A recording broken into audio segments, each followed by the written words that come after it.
Good evening. For today's video, magluto tayo ng menudo. Magigisa tayo ng sibuyas, bawang. Ayun na ang ating karne. Lalagay na natin yung ating tomato paste. Yan.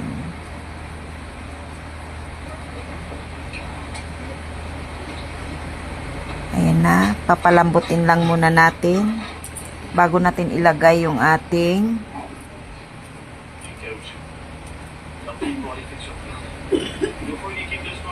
carrots. Yan. At saka patatas.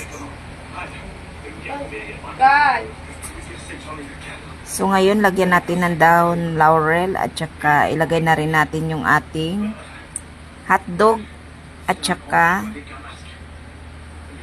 raisin. Tsaka yung green peas natin ilalagay na rin natin. Ayan na. So ngayon konting kulo na lang pwede na.